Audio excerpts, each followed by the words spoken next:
It's midnight in Seoul. Every seat is taken. Screens everywhere.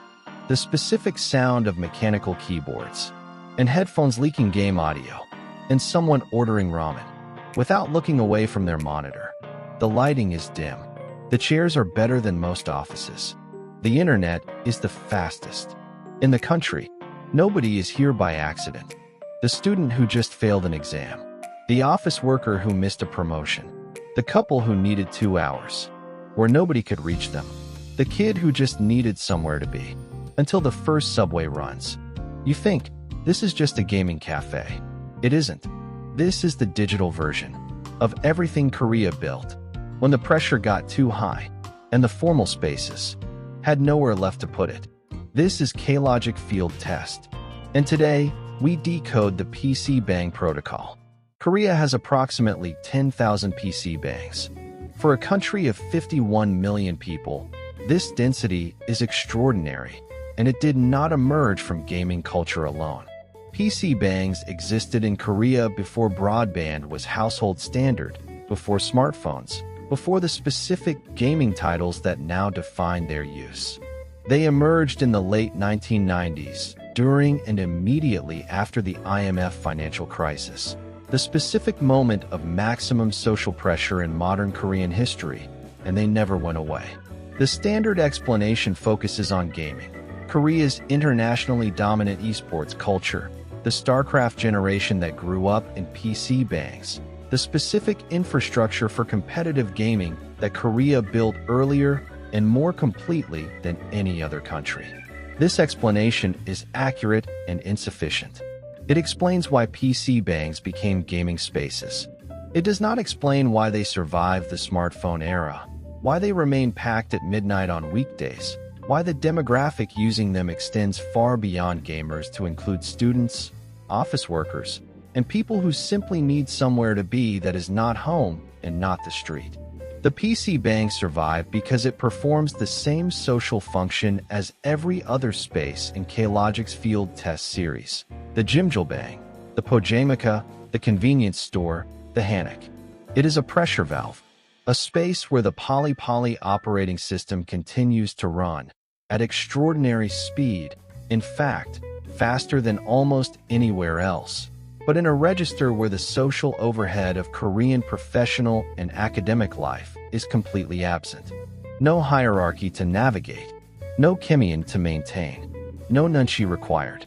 No age differential to manage, just the screen, the speed, and the specific privacy of a public space where nobody is watching what you're doing because everyone is equally absorbed in their own screen. Protocol 1. Pali-Pali without social overhead.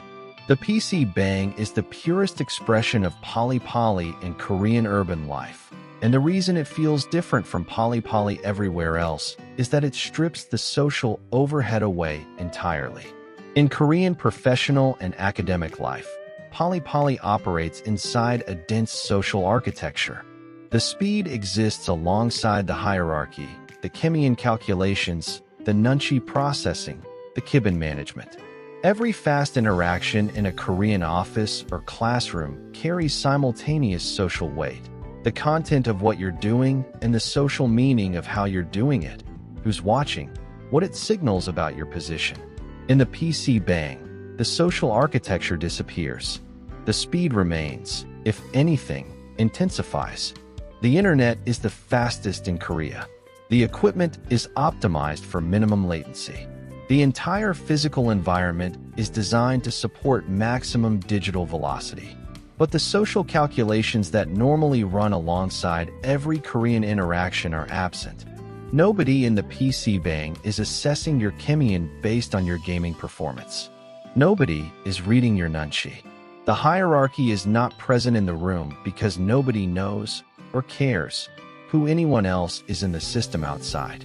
This is what makes the PC bang qualitatively different from gaming at home. The presence of others without the obligation of social awareness. The shared space without the shared social architecture. The specific freedom of being surrounded by people who are completely indifferent to your social position. The person who has just failed the Sunyum, who has just been passed over for promotion, who has just had the specific Korean social experience of public failure, comes to the PC bang not to escape into a game. They come to run at full speed inside a space where the speed has no social meaning beyond the screen. Protocol 2. The anonymous community. The PC bang creates something that is rare in Korean social life. A community of total strangers who share a space with genuine comfort. Korean social interaction, as we have decoded throughout this series, is dense with social data. Every interaction carries status information, relationship history, obligation structures. Even casual encounters in Korean public space involve nunchi processing, Kimian awareness, the subtle social calibration that Korean social intelligence performs automatically.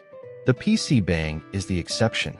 The anonymity of the PC bang, where nobody knows your name, your job, your family, your exam results, your social position in any network that matters outside, creates a specific social permission structure.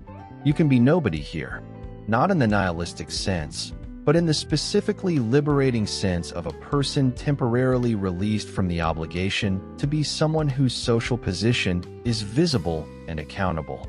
This anonymity is not isolation. The PC bang is full of people, audible, present, occasionally interacting over shared games or in the break area.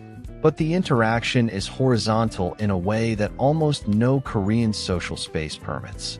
The person at the next station is a stranger whose status is unknown, and in that unknowing, the entire hierarchy algorithm is suspended without ceremony.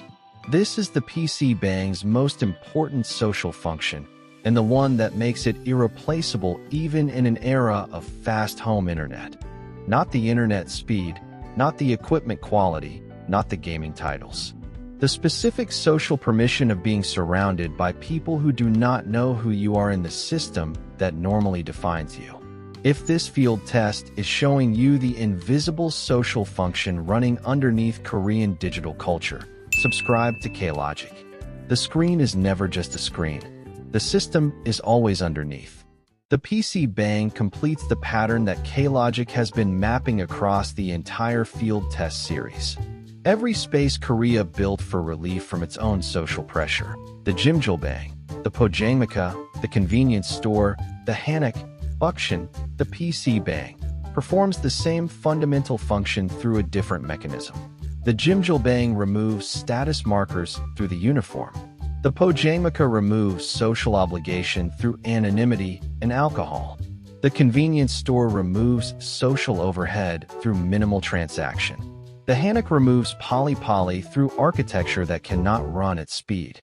The PC bang removes the social architecture entirely through the screen that replaces social reality with digital reality, where only performance on screen matters and everything outside the screen is temporarily irrelevant. What the PC bang adds to this pattern is specifically modern. It is the first Korean counterweight space that was built for the digital era, for a form of pressure that the traditional counterweight spaces were not designed to absorb. The pressure of digital connectivity. The specific exhaustion of being permanently reachable, permanently accessible, permanently located in the social network that the smartphone made inescapable. The PC bang predated this pressure.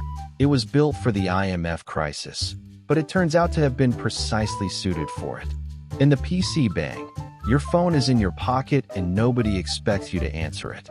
The social network that the smartphone maintains is temporarily suspended. You are present in digital space, intensely, at full Pali-Pali speed, but absent from the social network that would normally require you to be simultaneously present there. This is the counterweight the digital era needed. And Korea, having built the infrastructure early, had it ready. Every generation needs its own version of the counterweight. The Jimjilbang was built for bodies exhausted by industrial labor. The Pojangmaka was built for spirits exhausted by hierarchical professional life. The PC bang was built for minds exhausted by the specific intensity of the Korean educational and economic system. And it turned out to also be exactly what was needed for the exhaustion the digital era added on top. The person at the PC bang at midnight is not wasting time. They are doing what every person in every Korean counterweight space is doing. Temporarily suspending the social architecture that the operating system requires, running at full speed inside a space where that speed has no social consequence, and recovering the resources that the system consumed today so they can return to it tomorrow. The screen is not escape from Korean society. It is the latest version of what Korean society has always built when the pressure needed somewhere to go. A space with its own rules, where the hierarchy doesn't reach, where the Kemian calculation is suspended, where you can run at full speed, without anyone watching what it means. For the traveler who walks into a Korean PC bang, who sits in the chair, puts on the headphones, feels the specific quality of being surrounded by people who don't know who you are. The K-Logic read transforms the experience entirely. You are not in a gaming cafe. You are inside the counterweight. The digital version of everything Korea learned, across a century of compressed intensity, about what human beings need when the pressure gets too high. Somewhere to be, at full speed, without the weight of being seen. If the PC Bang protocol decoded something you felt in that space, hit like and subscribe to K-Logic. Because the counterweight is always the most honest thing a society builds. And Korea built more of them than anywhere else. K-Logic field test complete. The blueprint was always visible. You just needed to sit down, put on the headphones, and let the screen do the rest.